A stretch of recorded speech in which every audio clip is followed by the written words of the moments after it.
right, hello, happy, Thursday? Yeah, because of course we're on the fourth Thursday of the month. That's when CONDG meets. Hello out there to YouTube now and YouTube in the future. I am wearing my more festive attire today because today's lightning talks. We always do lightning talks at CONDG in July, and that should be a lot of fun.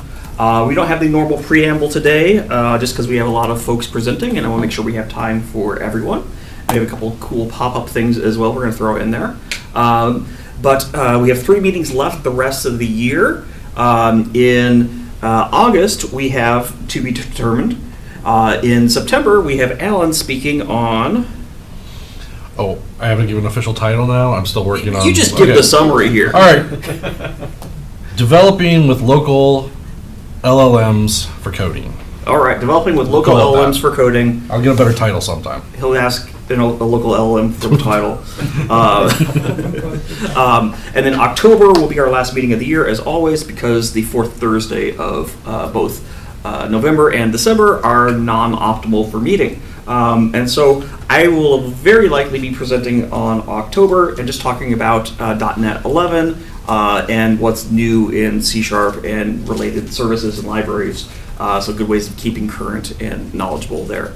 So stay tuned. I'm throwing some Azure stuff in there as well. We'll have to see as we get closer, but pretty good way of rounding out the year. In August, we may have Anthony over there, depending on the answer that we get to the question of what folks are interested in. So Anthony, what topics might you be interested in speaking about? Oh, I just love to hear my own voice. So. Okay. Is anybody interested in that? Sure. Okay. Surprisingly, few people are very interested in hearing Anthony's voice. I've done a kind of a somewhat hardware hacking with using AI to help me. I could expound on that. We can talk about it a little bit here if people are interested. I can do more detail on that. We can talk about leading a team through AI adoption and from some of the perspectives of what my team at work has done to learn AI from business analysts, quality analysts, or software engineers. That sounds awesome, actually. So, yeah, let me know what folks are interested in hearing. Folks? I think the AI adoption is really interesting. Yeah, I think the hacking one might be interesting and well, given what just happened recently. I'll give the lightning talk tonight if there's time, and I'll talk about some of my hacking adventures with LLMs, and then plan for an AI adoption longer talk. That's awesome. Yeah, we'll chat with you about that. Get that on the schedule. But that's should be our year, so there's a problem solved right there for us. So we got a lot of folks going tonight. 4 schedule and 2 pop-ups, which is awesome. At least 2 pop-ups. So the way this is going to work is we're just going to share an HDMI cable. I've got power up there here as well if you like USB-C. Just come in, swap out. I'll be starting us out just talking about spec-driven development and side projects about spec-driven development. Should be kind of quick show and tell kind of a thing. And then after that, Sarah is going to be heckling us about a different programming language, telling us why we should all leave .NET and go on to Ruby. So Sarah, you might need security to escort you out the door, but we'll be okay. After that, Michael is talking about, what's your topic, Michael? Creating a plugin marketplace. Creating a plugin marketplace. That should be awesome. And then James is our last full one. James, you are talking about software architecture and design. We're going to do a boss rush of design patterns in C#. Boss rush, design patterns, and C#. Love it. And then we have a couple pop-ups. Brandon, you are talking about local large language models on the edge. Local small language models, we'll go with that. Okay, local small language models that tell you 5 minutes to tell you that Thebes is the capital of France. And then we heard from Anthony, who might speak on hardware hacking if we have time. So with that, let's get rolling. I will start us out talking about spec-driven development. If you don't know me, I am Matthew Hope Eland, and I do a lot of fun stuff over there with Leading Edge just down the street. I do consulting and stuff like that, but I always try to learn new stuff about AI. Any familiarity here with spec-driven development? Okay. Few people. There are a number of different libraries out there for spec-driven development, such as BMAD, Get Shit Done, or GSD. There's also GSD Pi, which is kind of the evolution of that. and then there is SpecKit, which is GitHub's, and then there's a couple of follow-on ones such as Squad and Superpowers. But all of these frameworks kind of work the same way, where they have these set of specs that you kind of work through their process, and these exist as README files. And then you can kind of create epics and stories out of these specs, and then kind of work through this process, very rigid, structured process through agents or skills using large language models to kind of have more of a byproduct of what you've done, so it can be searchable by your other AI agents, and so it can fit a little bit better into your business context. These things have the advantage of producing possibly better results. They work a little bit better with brownfield development. So if you're working in an existing large code base, they'll work pretty well there. And they tend to have maybe a little bit better results because they're grounded so much in all these data. The downsides are, it's a little bit more complexity. It can take a little bit more time. The process doesn't always work perfectly, which is why GSD sort of moved out of the normal harness and built their own tool for GSD Pi, if you're familiar with that. And it burns more tokens. But it's kind of cool. And I sat down, and this year I've been doing a new side project each month using AI to build it, different AI tooling and the like. And I sat down in early July. I'm like, hey, you know what? Let's prototype a game. And so I used BMAD's Game Development Studio, or GDS, not to be confused with GSD, which often confuses my large language models. I sat down with it and I said, hey, let's build the spec. Let's build the game design spec for this thing. And then we'll go in and we'll look at some other stuff. And so that's sort of what happened. And I can kind of show you just what this looks like a little bit here, bringing up my prototype. And I'm going to have to change screens here shortly, I believe. I think it's actually opening it up.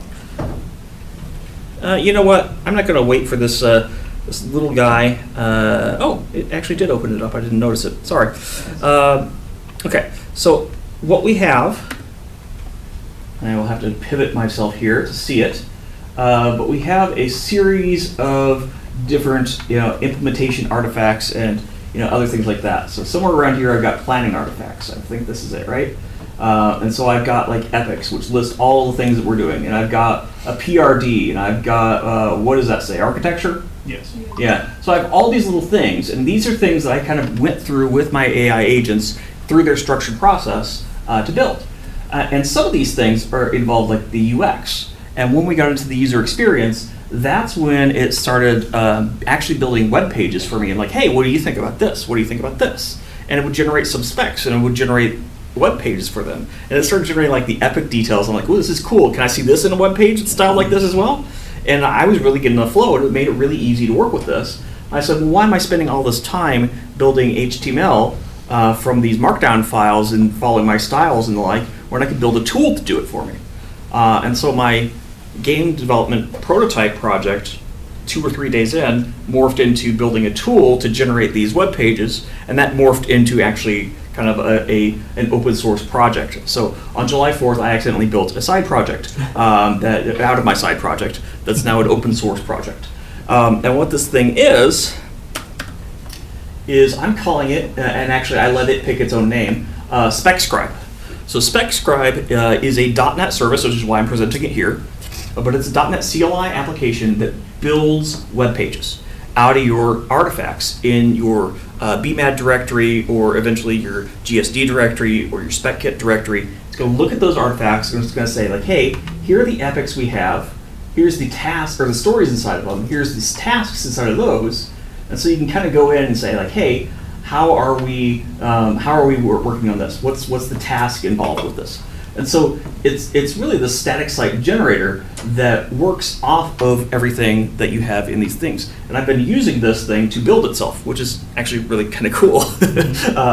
So this is all just static HTML. At first there was like no JavaScript at all. It was trying to be as accessible as possible. That's the direction it picked, not me. And I'm like, no. I want to be as flashy as possible. Let's get the interactivity going on here. Yeah, I get that we have to have some accessibility stuff in there. Let's bolt that on as we can. But we have like these really cool sunbursts and like, so I have a nice way of kind of visualizing the progress of this thing. And let's say tonight I want to start working on Epic 22. It's a little byproduct of work I'm working on right now. where I'm kind of making the front end a little bit more view-oriented. I can click into the story, and this is a spike story to actually see, like, hey, how viable is this? Well, I added this feature here to build a prompt that would work in Claude or whatever tool that you're using. So now I can go in here.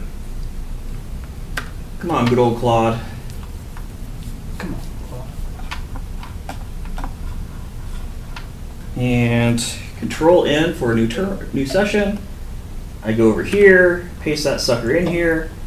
I go over here, choose the model I want. Yeah, you know what? I'm feeling brave. Let's use Opus. Don't use Fable. You'll shred all your tokens. Even on Mac, you shred all your tokens. But this is what Spectrum development looks like. It's like, hey, I'm going to use this / command to build out my story, or to develop this story, or to do code review on the story. And it's going to go to town against this specification that it previously wrote, which is kind of visualized here. So we can see this is what we're doing, this is the tasks that are involved in this, all that good stuff. We can see my friends are playing Steam games while I'm stuck here talking in Wizard Road. I have it way better than they do. There's a lot of cool stuff in here. And all of this is not using any sort of persistent storage. It's looking at your Git structure, it's looking at your Git history, if you tell it to, and it's looking at your BMAT artifacts. I have a whole lot of stuff in here. Let's see, what do I want to show off here? So we can look at the requirements and how the functional requirements, the non-functional requirements, how they break down into individual epics and how they are represented as statuses, which is kind of cool. And then I got some like UI clunk that needs to be cleaned up on a lot of these things. But this is really cool. And every time I check in, I have it actually running steps in GitHub to generate this and upload it to GitHub pages. So that's what we're actually looking at here. So I have a sprint board. This is, of course, non-interactive because this is all read-only. But if I care about a story, I can click on it and drill in and get the details, which is really cool. So this has been my July, and I've had a lot of fun with this. The directions I'm taking this right now is I'm getting into the code insights, so I can start to see, like, hey, where are my big files? What are the files that are changed frequently? So this large file is frequently changed because everything right now is in a single CSS file. Yikes. I can also see, like, hey, what how old are things? When were they first changed? What are the average size of a change? I can see, like, holy cow, things to chat.json are often pretty large. I don't even know what the heck this file is. So I can click in on it. And it looks like it took me to GitHub. It shouldn't have taken me to GitHub. It should have taken me to a detail page. So we'll try this again. Nope. And I can't even see what I'm doing here. That looks bright. Yay, cool. We'll try a different page. Let's try one of these done stories. So it should tell me it was working in the requirements parser. Cool. I don't know why it scrolled me all the way down here, but I can see the code for requirements parser that's kind of formatted. This is all using kind of open source JavaScript libraries for that. And I seem to have bumped into a rendering bug that's causing this thing to fail out. But hey, you got to give me credit. This is way better than my demo last year for anybody who was here with that, where I reverted to a branch that didn't even work the night before, and I didn't test it, and that was fun. So this is kind of what I'm going with. I am trying to make this as reactive as possible. I want to see code files that are frequently changed with each other. I am starting to work on integrating this thing with VS Code. So let me know when I'm hitting the pin icon or the nib icon. There you go. There we go. So go over here. I have it integrated into VS Code. It's not a great integration yet. But this is kind of where I'm going with this. I want to push this out in the marketplace. I want to push out my command line utility as a global tool. I need to have much more robust code, much more performant code, much more tested code. I have plenty of tests, but the application is frequently giving me issues with parsing things. And I want to expand support to cover GSD and all these other things as well. But I think if I keep working on this is going to be a big way of serving the community that I stumbled upon on accident because I was lazy looking at Markdown files. So pretty cool stuff. Also, because I'm speaking, my publisher would want me to give a shameless plug for myself. So if you like C# programming, I wrote practical C# projects with .NET just as a way of kind of helping people keep current on their skills or get up to that next level. I was going to do a random drawing, but I actually already picked out who I'm giving this to. So here you are, my friend. Thank you. And that's it for me. We are hiring at Leading Edge, so if you're looking for a new job, come talk to me. We're looking for senior.net, senior Java. If you're senior Java, kudos to you for being here. But that's all I got. I believe, Sarah, you're next. Yeah. Woo! And thank you for the vote. Uh-huh. They gave me 5 when I, probably should say. They gave my technical reviewers who spend a lot of time on that a digital copy, I believe. Yeah. Did you just get Come on up, Sarah. notification from the steam deck? Was that? No, Lead and Go. Very close. Come on up. So flex. And round. Uh-huh. Do you have a track? Pretty good. Yeah, no, I'm fine. And round. So otherwise we can pair mine, but you probably don't want the prints on that. Whoa, whoa, whoa, whoa, whoa, whoa. Here you go. That would have been bad. Always hogging the display port. Things connectivity is 2 USB-Cs. That's it. That's it? Top and bottom. That's not nice. I mean, it's probably better than the Steam Deck. Oh, thank you. What a background. All right. You're good to go. Cool, thanks. Hi, I'm Sarah Nippert. I am a software developer. I work for TCS Software in Dublin. And we are a Ruby on Rails shop. And this talk is Ruby on Rails for C#.NET devs. This is the next language for you to hit after Java, except I'm just kidding. I don't think you're going to hate it. It's going to be a fun time. That is the best Java ever. I know, I love it. So TCS, the company I work for, was founded in 1990. So it's been around for like 35 years. It's very, very old code. The first commit that I have on record for the company for Rails is from 2006. So a lot of the work I do is modernizing, things like moving the application into the cloud and deleting everything. That's my favorite thing to do. So the point of this talk is to help you widen your perspective, because I used to be a French teacher and I always found that learning other languages made me better at French, and I think the same principle applies to programming, so I'm going to make you do that too. So Rails is the framework, Ruby is the language, right? So today I'm going to give you a project example to show you, I'll give you a project example, we'll talk about the Rails doctrine, design pillars, and step number 3, and then we'll go to some opinions. So the point of the project example is to show you how quickly you can spin up a project in Rails, because that's a large part of the point of Rails, is how fast you can work.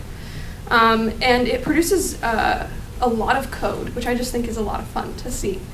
And also so I can start referencing the code that we produce as we do this. So I use RubyMine, and I'm just using all of the defaults here, nothing interesting. And I'll create the project, and it gives you a ton of code, a lot of files, a lot of config, and you'll notice, you'll notice here, it's also handling your dependencies for you and everything. So as soon as you run this, it is ready to run. The environment.rb file it's not quite the same as C#.NET, right? I can't quite put the two of them side by side and give you like a 1-for-1, but the environment.rb file is going to be your core initialization file. So like in C#.NET, the program.cs would be your entry point, right? But that's not quite the same. The application.rb would be the boot file, which loads the framework, global configurations. And this doesn't actually get edited a lot. Like you might edit your program.cs a lot more. In our 30-year-old application, well, I guess I'll say 20, because that's the farthest away get I have. It's not actually that much different from this, so this all just kind of stays. You can immediately run it, you get this screen. Very nice, very fun. That's not really enough though, there's nothing interesting there. So we would also want to run a command to generate some resources. So Rails generate scaffold would allow you to create everything you need to get started for a single resource. So here I'm generating for contact. I guess you all could read. You will get migration files, tests, routes, controllers, all kinds of different files that you need. And as soon as you run that command, you're immediately ready to run your migration, which would be similar to running .NET EF database update. This also generates views. pages that you can access. So if you want to see the index for contacts, you can go to that immediately after running this, and you can. It's even got a form ready for you to use. It does quite a bit of work. So if that doesn't show you how fast these projects can go, I don't know what will. Now that we have a project, let's take a look at the Rails doctrine design pillars because they make me giggle, and I think that you will like them too. So we'll start with something familiar from the Microsoft documentation. I'll be stealing some lines from them. And then we'll take a look at a design pillar from the Rails documentation because I just thought they seemed fun next to each other. So there's a very distinct change in mindset and vibe when you're going from .NET to Rails. And they do agree on many points though, but I just think this is a good example of the mindset shift, the vibe shift. So if we're looking at how Microsoft defines C#, they say that C# is a cross-platform general purpose language that makes developers productive while writing highly performant code. And the pillar for Ruby that I would like to look at is optimized for programmer happiness.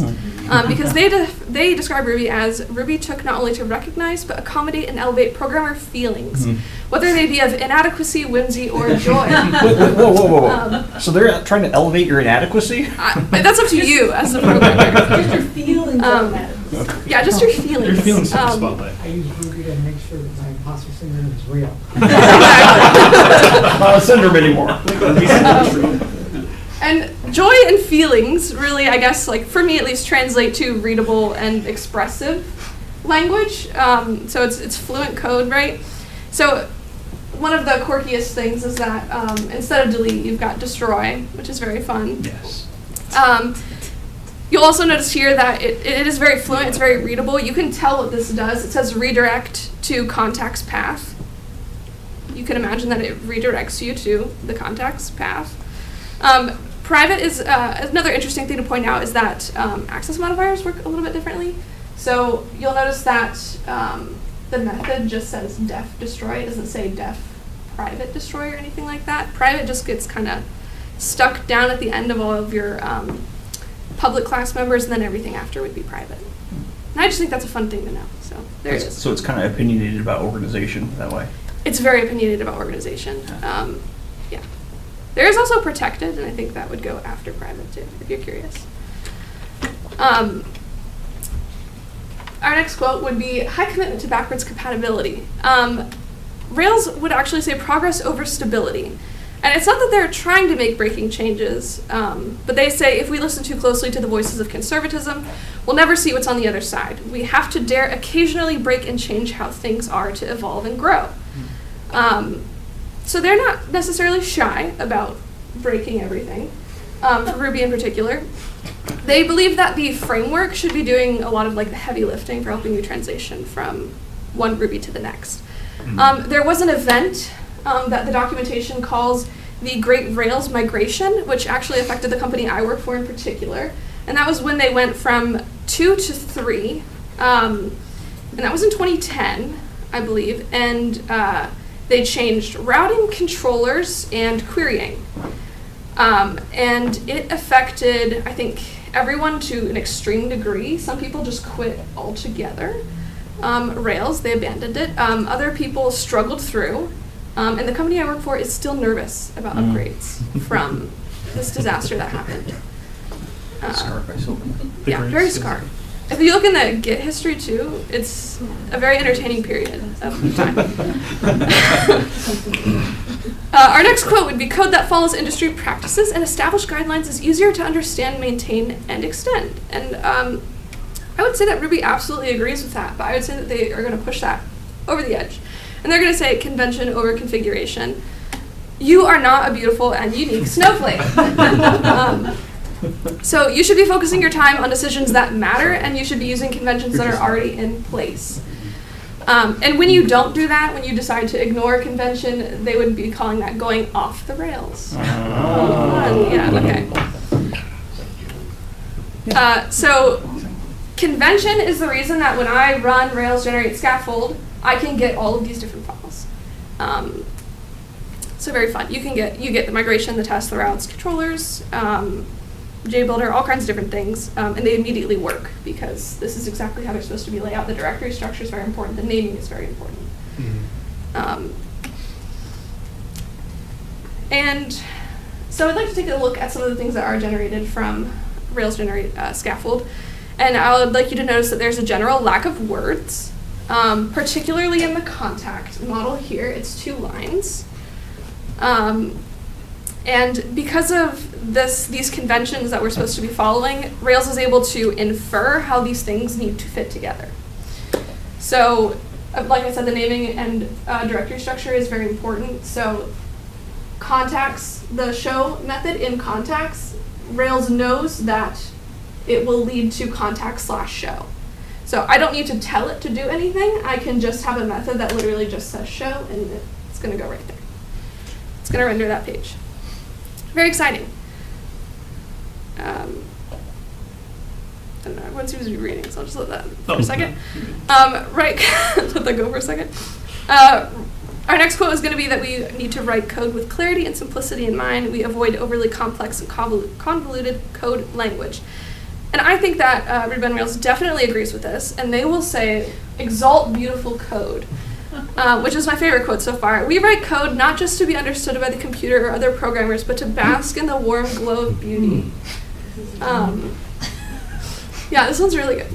I really like this one.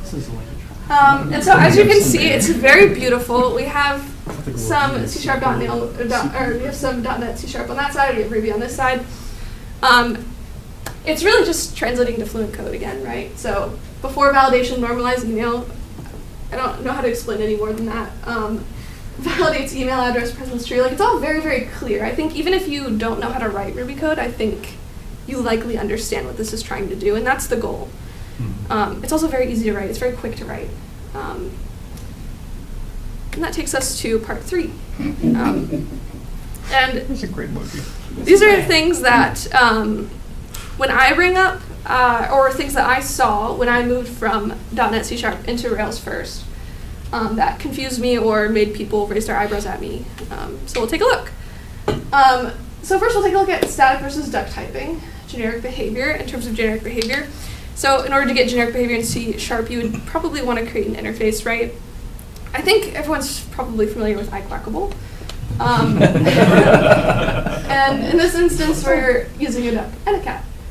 Ruby on Rails is very, very different. There is no types, right? And there is no interfaces. It doesn't care. So as long as I pass in any object that will respond to Quack, that is fine. That's all it cares about. So there's that. Everything is an object? What? Everything evaluates to an object is what people online would prefer that you maybe say, at least according to all the Reddit posts. So obviously, right, in .NET C#, everything has a type, but we don't have types in Ruby on Rails. It's not important. So everything evaluates to an object. Everything evaluates to an object that includes strings, classes, modules, nil, which we'll come back to. .NET and C# have primitives, right, that live on the stack. In Ruby on Rails, they're objects. And you might have questions about memory, and I think we all do. Class bodies are strictly typed and compile check declarations of fields, properties, methods, and attributes. In Ruby on Rails, a class body is executed at runtime. So classes can have method calls and class definitions, so we'll come back to this, but associations, validations, and callbacks, we'll take a look. And we'll take a look at that through metaprogramming. Uh-oh. Which metaprogramming is programs that treat other programs or themselves as data. This is really, really important to Ruby on Rails. So for example, has many before validation validates. These are all examples of metaprogramming. When the class runs, then methods are generated for these at that point. So Rails is able to look at these and determine what getters, setters, different things need to be created for this class to work. Very exciting. And in case you were curious, sorry, got some things here. And in case you're curious about scope, that would be, the closest thing to that in .NET would be when a method returns an iQueryable. So very fun. Let's talk about null versus nil, along the same lines of everything is an object, right? So in .NET or C#, you would expect that to be an uninitialized reference. In Ruby on Rails, it's an object. It's a nil-class object that represents nothing. And that allows you to do things like .2s, which returns a blank string, and .blank, which returns true. There is also the conditional assignment operator, this guy here. So if email is nil, non-nil email will be assigned. Very fun. Cancellation tokens, I bet you love those. That's really unfortunate. So cancellation is manual in Ruby on Rails. There's not really cancellation tokens built in. You can get these things with gems usually. Like if there's something you really, really want from C#.NET, you could probably finagle it in using the right gem.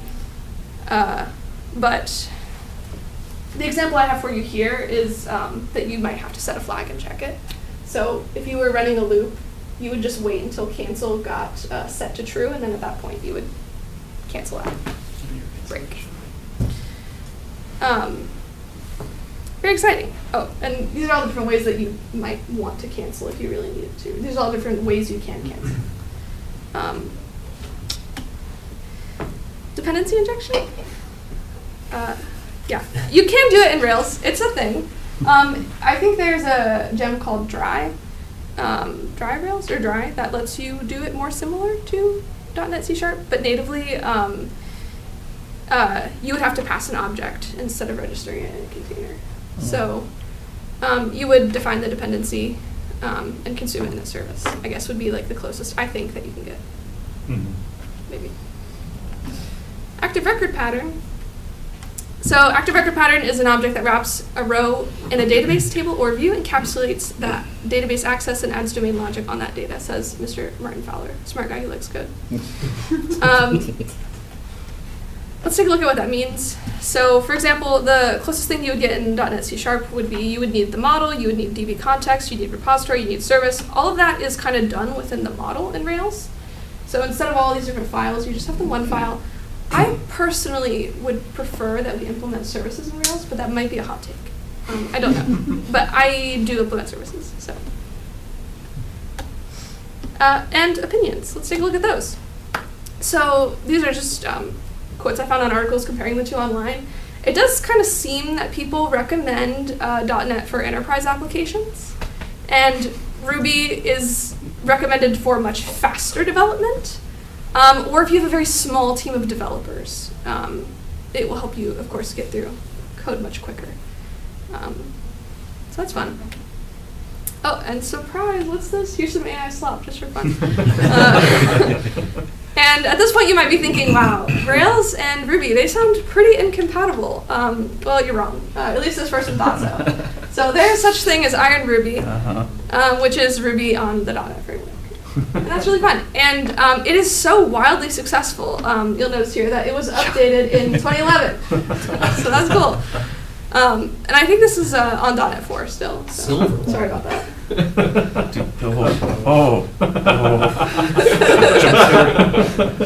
It's fun though, right? Yeah, make it stop. Don't get naked.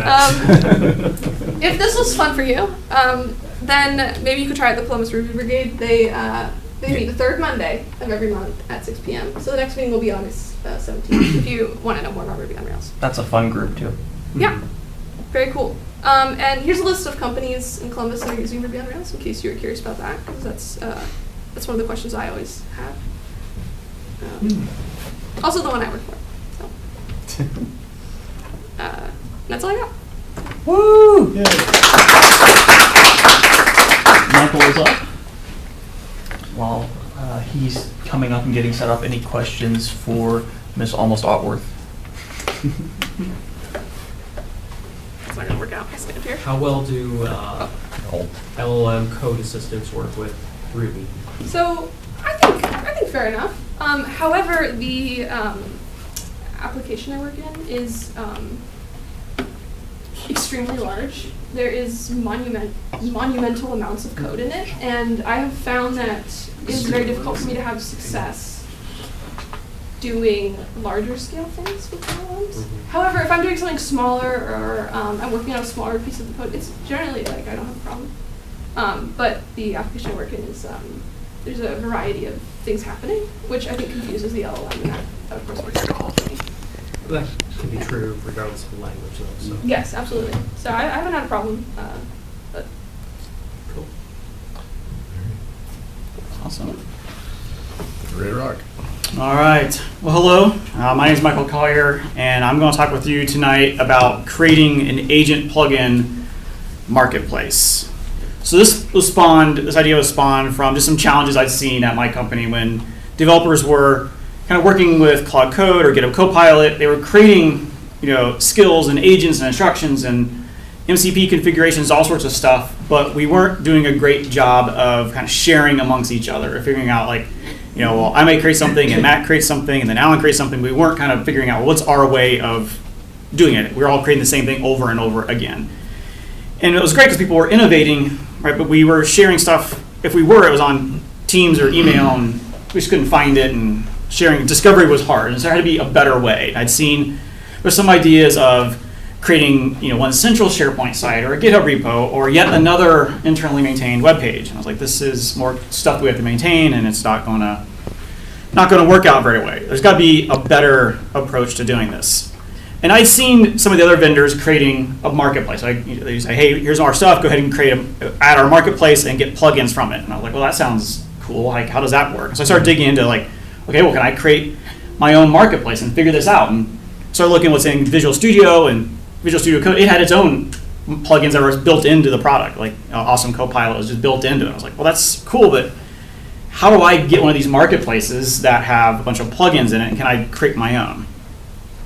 So if you're not familiar, a plugin is really just a collection of things you would use as your agents and skills and hooks and MCP servers, right? It's like these are things I pull in, everybody pulls in these things off the internet, which is always a fantastic idea, and then uses them. But what if I wanted something of my own, right? I wanted to make sure that whatever we had was compatible across the different tools that the people were using. Because we have folks who are using Cloud Code or GitHub Copilot or Codex or ChatGPT or whatever. Everybody's using something else, and I didn't want to create multiple versions of these things. I wanted one thing that was a standard. It seems like this marketplace and plugins started kind of by Anthropic was where people were centering towards. So if I create that, then we have something that we can continue to reuse and kind of follow that convention. So to do that, I found out it's relatively simple to get going. You create a marketplace file, marketplace.json, and it has information in here around what is your name, who the author of it is, or the company information, and any plugins that you have. So a collection of the plugins that you want to work with.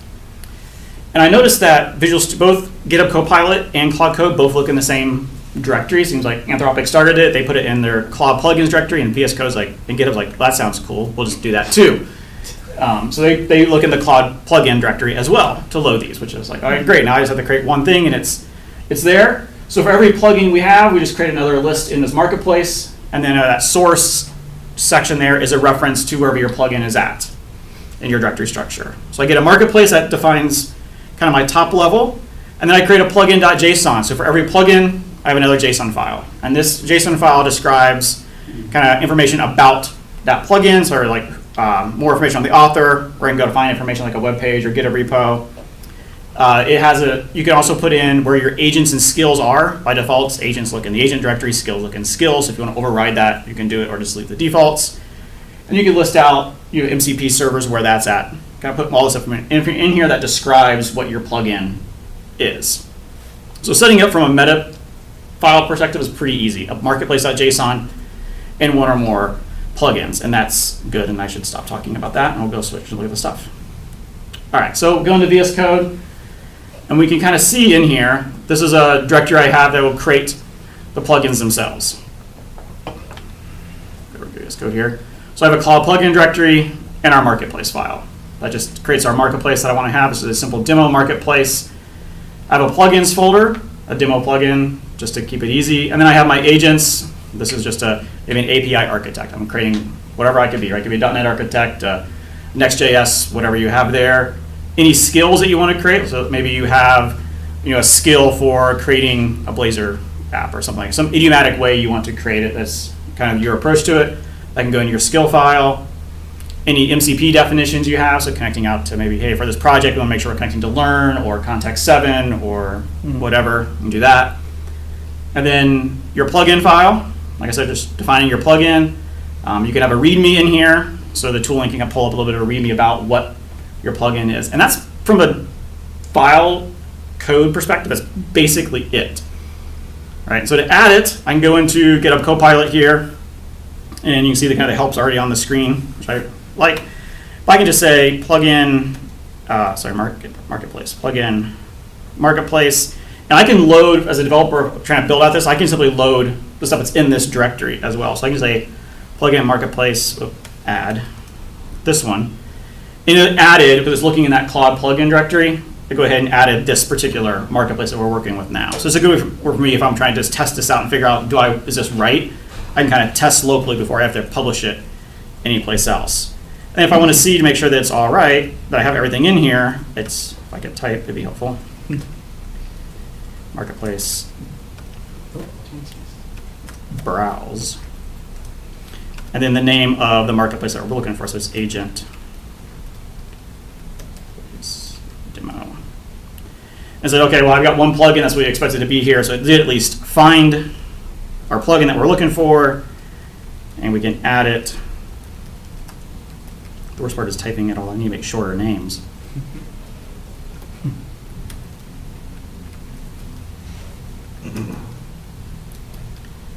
Add the name, so we go ahead and install this one. It installed that one in there, so that's good. I don't know why I've been getting this error from VS Code Insiders lately, but I am.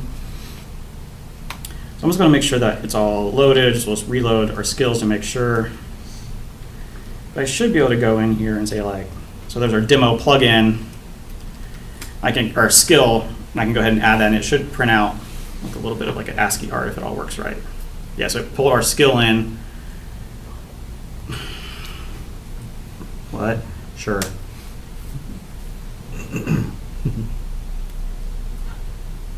Cute. Hello. Oh yes, hello. Kind of. So it'll print that out. So I can kind of load all these things in. I can see also if I look at my agents, as we did load in some agents, I have my API architect, and it says plugin on it, which I know it's from our plugin that we had.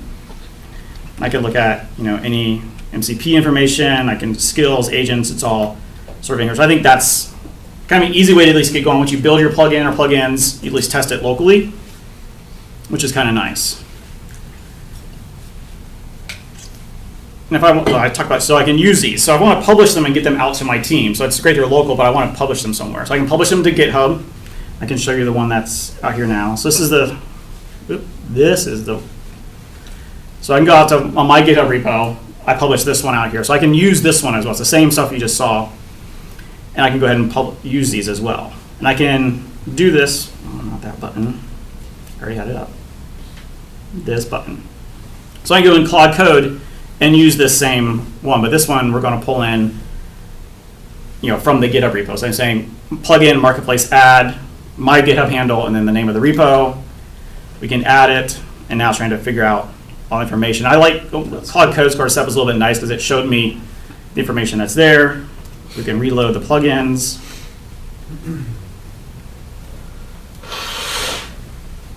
If I want, I can do plugin install. And I get a nice list in here, so I think it's makes it a little bit easier to install. Mm-hmm. And then search for that particular one and install that one, and we'll install it for everybody. So I get the same code, the same plugin I can use across GitHub Copilot, GitHub Copilot, Claude Code, wherever. The other nice thing you can do as well is you can force your team to use your plugin, which is kind of the problem you're trying to solve. So once I publish these on GitHub, I can put it in our settings file in our repository and say, hey, go ahead and pull in this particular marketplace on our project and have GitHub Copilot automatically load that, or Claude Code automatically load that, and the plugins that we have in that marketplace as well, and default them to low. So I don't have to worry about trying to get Matt to install it. It's it's already here. He cloned the repo. He's going to pull this in already, which is pretty nice. You can also get to it from VS Code as well. If the CLI is not your thing, you can publish it out to GitHub. Add this information in, and there's an agent plugins section in here. So I can do agent plugins, and it would list out our plugins, and it's showing this one here. So it's showing the demo plugin, and to make that pop up in Visual Studio Code, it's simply a matter of going into settings, and if I remember the marketplace marketplace. If I go to search for marketplace, and I can add in my marketplaces that I want in here as well. So the GitHub Copilot one's already, or Copilot plugins and Awesome Copilot is already in here, but I can add in any of the other ones I want as well. So they'll show up in VS Code, so I can at least filter and find them in here. Then it's like, all right, and I get my README right here as well that we had. So it becomes pretty easy to take, any of the sort of reusable agentic sort of skills, agents, whatever you have, package them up as a plugin, publish it to a marketplace on GitHub, and then pull that in with Claude Code, GitHub Copilot, VS Code, what have you, Codex, whatever tool you want. They always have some way to pull in this marketplace, and they're all reading from the same sort of convention, which is a pretty easy and I think nice way to share what's going on. That was quick and short. Yeah. Any questions? Is there, sorry, go ahead. Is there a way to host it on like private GitHub repos? Yes, yeah, as long as you can auth into it, you can get access to it. We have a couple we're working on that are internal on our GitHub Enterprise. Yeah. Yeah, as long as you can auth into it, you can pull it down. Because it's just basically, if you notice when Claude Code came up, it's almost like doing a git clone, pulling it locally. Yeah, that makes sense. Yeah, how do you manage version control of the agent across projects? Is there an update as well? So you can version it. You can version the plugin. I'm not pulling your definitions, right? The agent or whatever else you have. You can version it manually. If I remember right, if you don't include the version, it basically goes off your Git sort of. Okay, so it's smart enough to know. Yeah, so you can kind of control it here, or let Git handle it. Okay. But there's like update functionality so that if someone makes changes, Yeah. it's easy to pull down. You don't have to like wipe everything and reload or. Yeah, I think there is like a plugin update Okay. Oh, gotcha. as well. Because if I was to publish it, which new version you ever had it, you could like plugin update and you basically clone it or update, Cool. pull it down. To follow up off that, does it handle separate branches so you can keep an individual like primary trunk or master and then let your team kind of build through and PR into it? I think so. I'd have to go look at the Claude docs. They have the Anthropic site has a very good kind of breakdown of a lot of the spec, and I thought I remember seeing something about branches on there where you could kind of put a syntax in it so you get a certain branch of it. All right, well, cool. Well, thank you very much. Next up, we have a boss fight with James, something I've always looked forward to. Please don't fight me. Maybe just a little bit.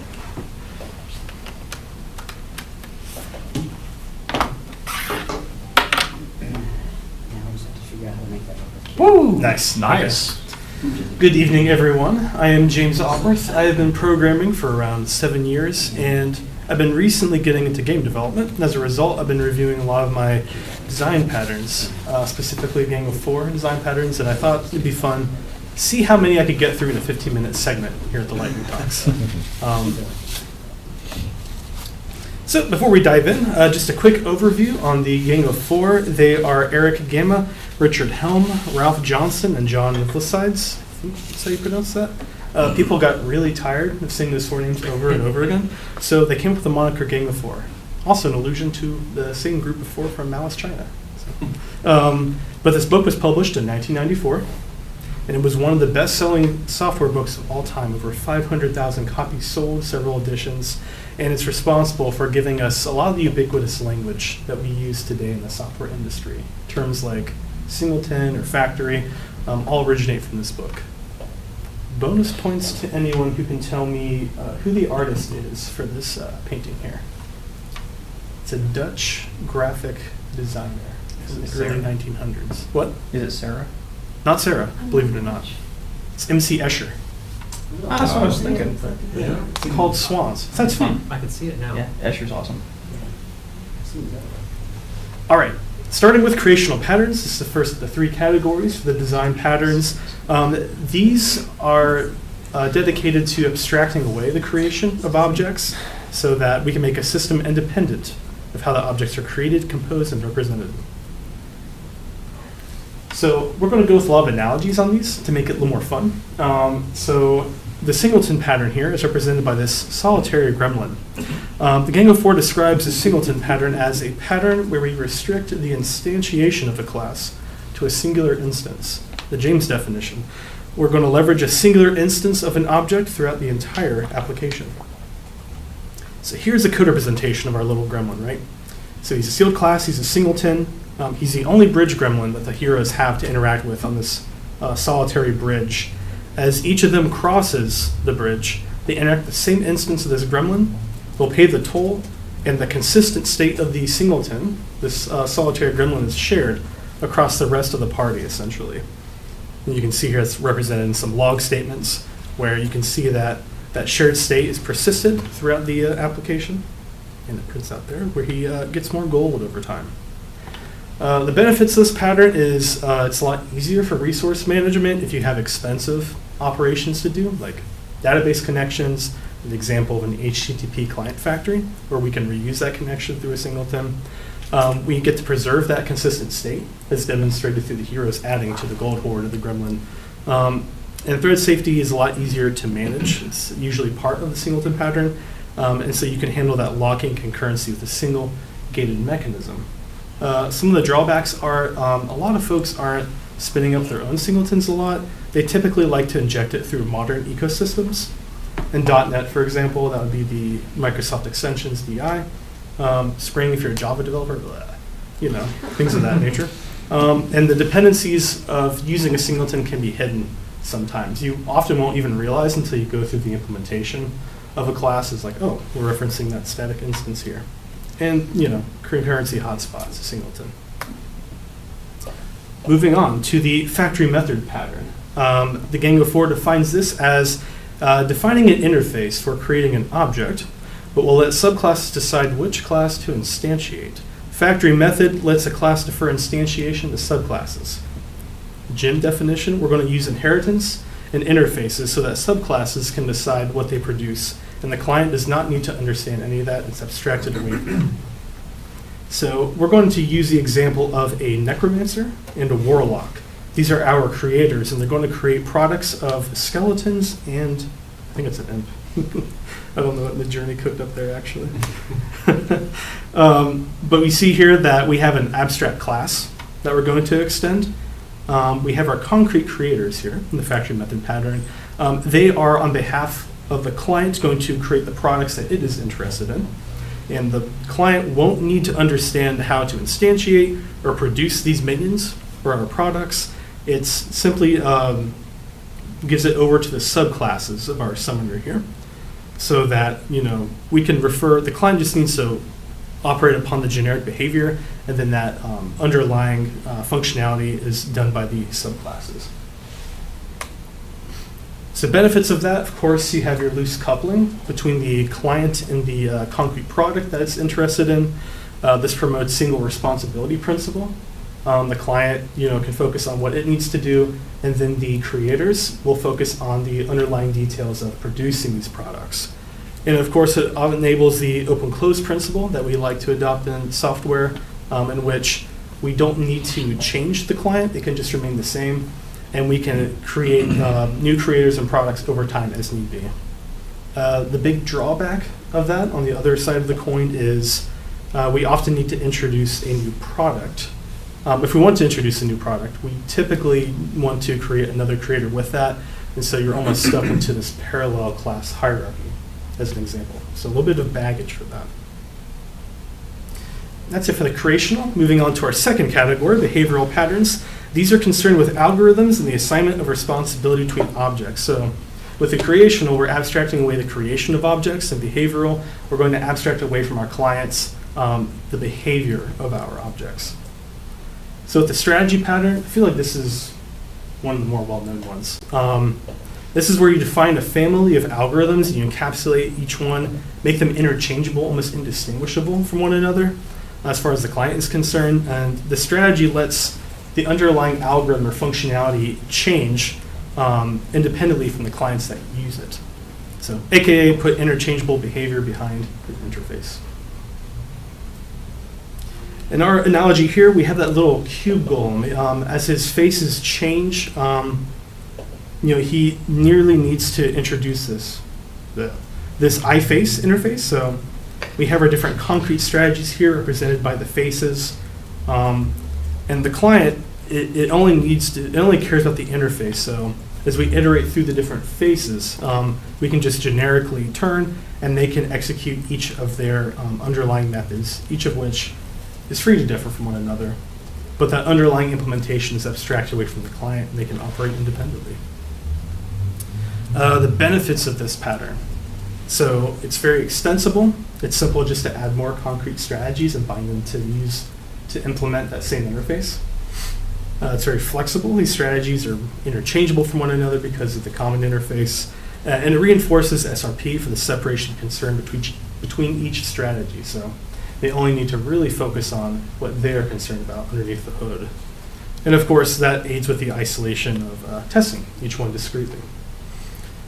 Some of the drawbacks with that is sometimes a simpler approach is much better for you. If you just need to use a simpler flow of like if else or some switch statements, sometimes strategy pattern can be a little bit of overkill. And of course, sharing data between strategy components can be kind of tricky. Moving on to observer pattern. Gang of 4 says this is where we define a one-to-many dependency between objects so that when one object changes state, all of its dependents are notified and updated automatically, aka arrange objects which react to changes in one central entity, in this case our behemoth.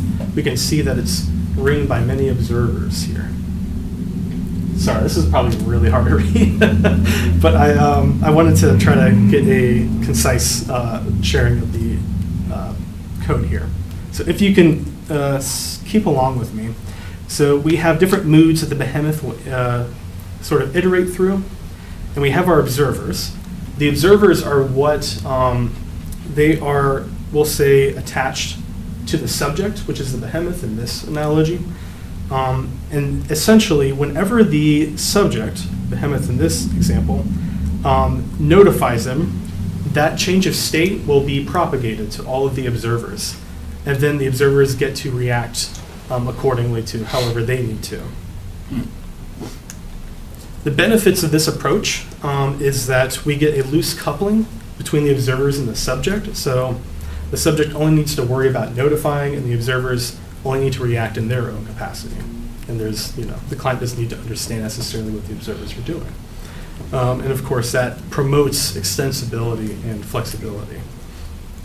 Some pitfalls that one can fall into. You'll often fall into a state where you have these zombie observers if you're not careful about detaching them, and that will promote instances of memory leaks if we're not careful. If you're not careful about how observers effectuate changes, which can then cause the subject to update, that can lead to a circular cascade and quickly become a goat rodeo. That's hard to manage. And that ballooning observer list, that can obviously impact performance if it gets out of control as well. So something to keep in mind for observer pattern. We're in the home stretch now, folks. These are the structural patterns. So creational patterns abstracted away, the creation of objects, behavioral, we're abstracting away underlying behavior of objects. And now that we're in the structural patterns, we're trying to use these patterns so that we can grow our code and give it the sort of flexibility to grow extensively and be able to manage that growth throughout a project.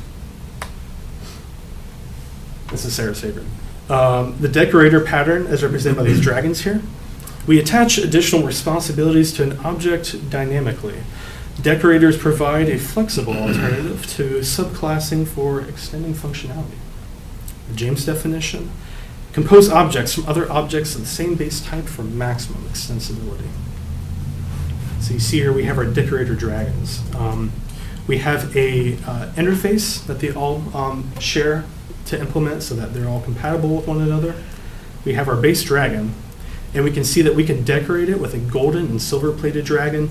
And in this way, we can use these decorators, taking in a argument of the same interface type, and we can very easily change the underlying behavior without modifying the original component. The benefits of that are, say it again with me, flexibility. This reinforces open-close principle. The base dragon doesn't need to change. We can just decorate them if we want to change the functionality or add functionality to them. Encourages SRP, of course, because each dragon, each, we'll say, component or decorator can focus on what it wants to effectuate. And you can see how this could be very modular, scalable, and testable because it's discrete and contained within each decorator. The drawbacks of this are you'll proliferate a lot of classes, you'll bloat out your code base a little bit more. Extensive use adds to memory pressure, so if you're doing a lot of decorations, you're doing a lot of memory allocations, your garbage collector is going to be sweating buckets keeping up with it. And the more decorations an object has, the less certain you can be at runtime exactly what it's composed of and how it will behave. It becomes another rodeo situation. And it can be really difficult to enforce invariance because decorator pattern wants everything to be compatible, so it's difficult or more challenging to say, no, you can't wrap your silver dragon in another silver dragon and have that, invalid state. So adapter pattern. This is our next one. This is the Gang of Four would say where we convert an interface of a class into another interface that the client wants to expect or wants to use. The adapter pattern lets classes work together that couldn't otherwise because of the incompatible interfaces. So AKA encapsulate a class with another to allow it to adhere to an interface that we care about. So we'll go back here a little bit. We have this goblin, right? He wants to get into town, but he needs to be able to greet the human guard to do so. He can't speak, but this humanoid robot can. So, if our client, the gate of the town needs to admit an iHuman visitor, but we just have a legacy goblin that we're forced to work with, right? That's okay. That adaptee, that goblin, can be wrapped in the adapter of humanoid robot so that it can give the greeting and satisfy the iHuman interface the client expects, and all is good. The gate here is good evening, and the robot, the goblin in it, can go in. This promotes reusability. We have a lot of legacy code that we still want to use and adapt, but we can just fit it with a new adapter, and all is well and good. Incompatible types, we can just use that adapter. Promotes separation of concerns between client and adapted code. Promotes open-close principle that Gobbo doesn't need to learn to speak like a human. It can just pilot a robot, easy.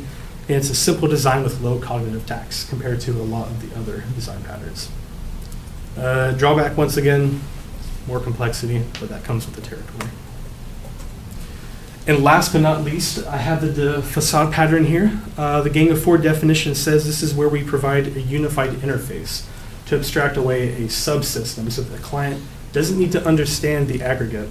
It just needs to interact with the facade. So if the client wants to use this horse, it's not going to help to try to orchestrate and compose all the subsystems it needs to giddy up, as you can see here. It can just react with the facade, .giddy up, and it will abstract and handle all of the intricacies of that subsystem within it. The client doesn't need to know that. It needs to ignite the furnace, build pressure in the cauldron, and then engage the cogs to get the horse moving. Facade does that on behalf of the client. Benefits are, makes the client's life easy. It decouples the client from the subsystem, so we don't need to handle that. It's much more readable. If you're working in the client, you don't need to understand the subsystem. You can just interact with the facade, and it's easier to test its output as a unit. A lot of drawbacks for this one that I could find. So the facade has a propensity to blow into a God object, right? If you don't have your boundaries well defined, your responsibilities well defined, you're going to end up with just this huge crap ton of stuff that's responsible for. And a part of that too is that a lot of facades have the tendency to just be a leaky abstraction. So typically when we're abstracting away all this complex detail, the client doesn't necessarily need to be concerned about. It does have a tendency to where the client does need to understand some details just because of the methods it needs to interact with that system. So that is a tendency the pattern has. And God help you if the subsystem changes, because then everything else in the facade and maybe even the client will need to change as well. So that's all I've got for today. Any questions from you guys about our Gang of Four patterns? I feel there could be a segue to a anti-patterns like SQL That would be lightning awesome. talk for next year. I would love to do a longer talk. I was impressed with how many I could just get through in this small Yeah. amount of time. But James, I know somebody who's going to be talking to you tomorrow about Code Mesh in this presentation. But Nice. yeah. Show of applause for James. How are we doing on time? Well, we're actually doing pretty good. 7:10. I think we have room for a couple more quick demo and quick chat. I can't promise that this is going to actually boot up onto the screen, so we'll just wing it because I dug this out of my desk this morning. we're doing live. Live demos, So nothing better. this says- Live demos on something you found in your drawer this morning. Even better. That's so You may not want to play around nicely today.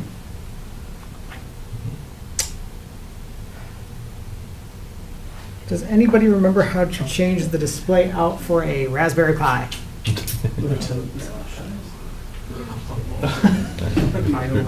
Google that fastest. Yeah, really. I think Need like the auctioneer speed. well, this is going to be a little less impressive. So, instead of messing around with that, in front of me I have a Raspberry Pi 3, which is fairly old, right? Who here remembers what was going on with AI around August of this year? I mean, sorry, April of this year. I'll give you a quick hint. Google had talked about TurboQuant, and Microsoft had talked about Bonsai/1-bit LLMs. When I heard about this, the first thing that I thought was edge devices. How far can we go as far as an edge device goes? So in doing so, I dug out a Raspberry Pi that's running a 32-bit version of Pi OS, which, by the way, is not very good for LLMs. They normally want a 64-bit. And worked with Gemini to do a custom version of Llama CPP to run a 0.7 billion parameter version of Bonsai, which is a 1-bit LLM, and see, can it run and actually answer questions?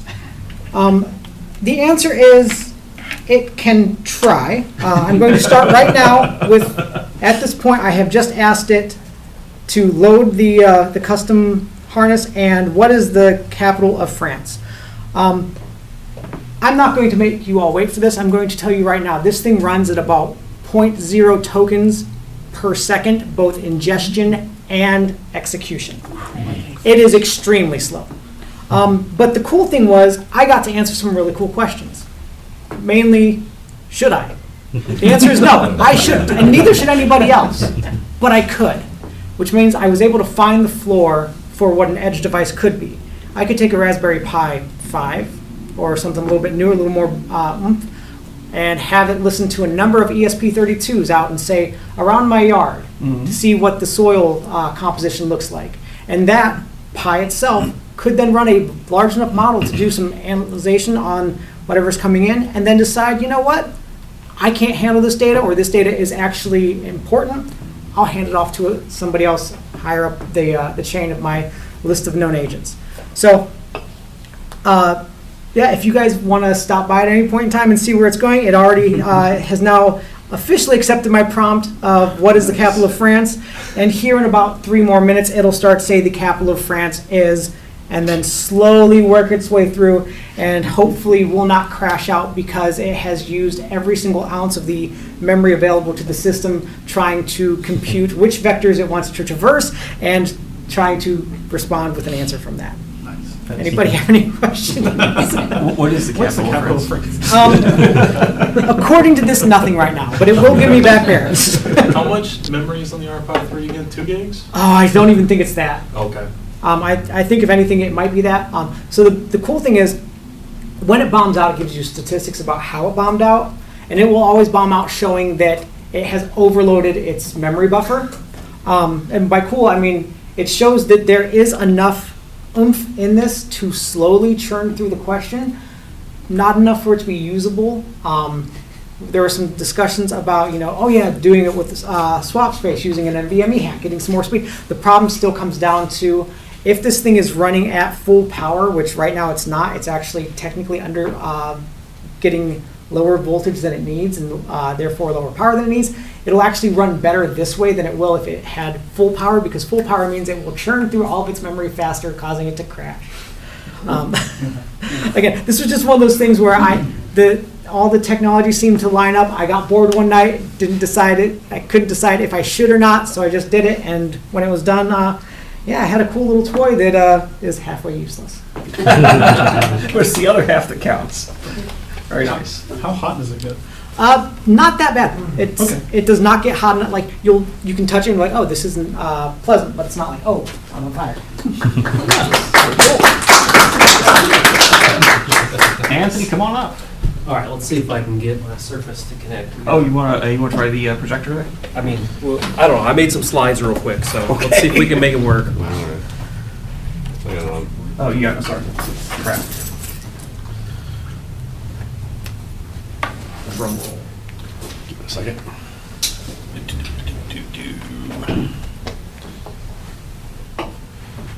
All right, cool. All right, so I like to tinker with things.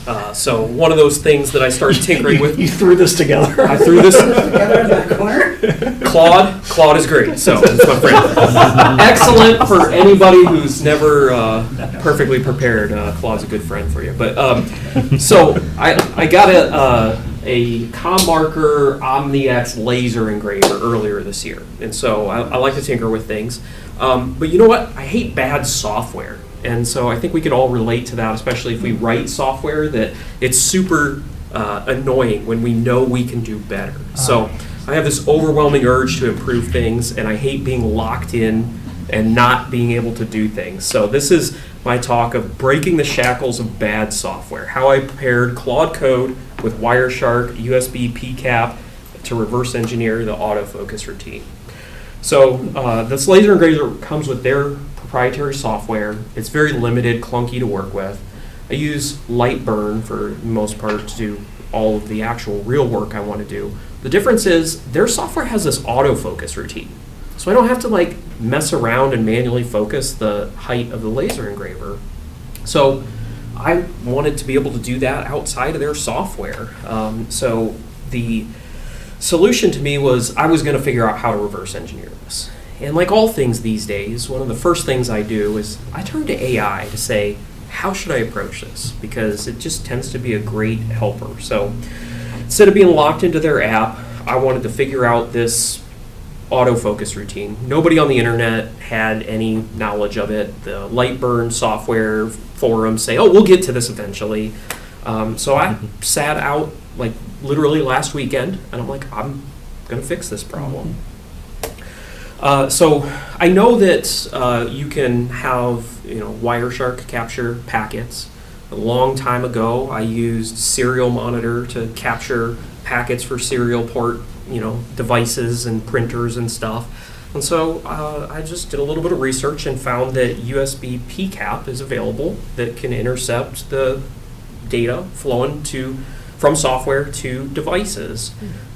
So I consulted my friendly Claude friend for suggestions on how to approach this. And so Claude really was a game changer here. And so Claude really was the brains behind this operation. I became its hands, and then the Wireshark was the eyes of this whole endeavor. So the kind of tool chain that we have here is we have their software that I don't want to use. We've got USB PCAP that's sitting in the middle, listening to the packets going out to the device, Wireshark kind of capturing and saving that, and then Claude Code to read and analyze that. So the cool thing is that Claude first took some guesses, and it turned out to be wrong, which that happens, right? But you have a hypothesis and you test it.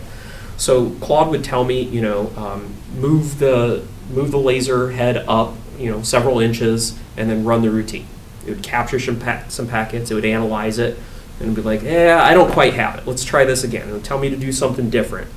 And so literally within maybe 30 minutes of these iterations, it comes back and it says, aha, I have it. And it's like, what would you like to do next? And it's like, would you like me to write some code that will exercise this? I'm like, yes, write some C# code, please, and thank you. And so within maybe an hour of time, with having Claude drive the, how do I do this? I was its hands, it was the brains. We have this software then that solved my problem. I now can actually drive this autofocus routine from my laser engraver that without being locked into their proprietary software. So it was a pretty cool hack to do. One of the things that I challenge my team at work with is, I call it Mission Impossible. Take something every week that you think you can't do and ask your favorite LLM just to try to guide you through it. And this is a great example of that among many others that I've done with AI. So that was my lightning talk. Out of curiosity, have you read the terms of service for the product that you? Claude is very careful. I am incredibly confident that it would protect me. But if you want to hear about moving past that, I can then tell you about how you can use a obliterated local model to avoid its protections. Maybe that'll be another one. Folks, thanks for coming out. I think we have more pizza still. Feel free to chat until Jesse wants you all to go. And we'll see you next month for Anthony again. And maybe by that time we'll have the answer to the capital. Oh, do we have it? So it took about 8 minutes, but we now have this. Here, would you like to read the The capital of France is Paris. It is also the largest city in France and the country's political and cultural center. Sweet. Correct. This is a 1.7 billion parameter model running on this, my. which is completely detached from the internet right now. So, cool little thing.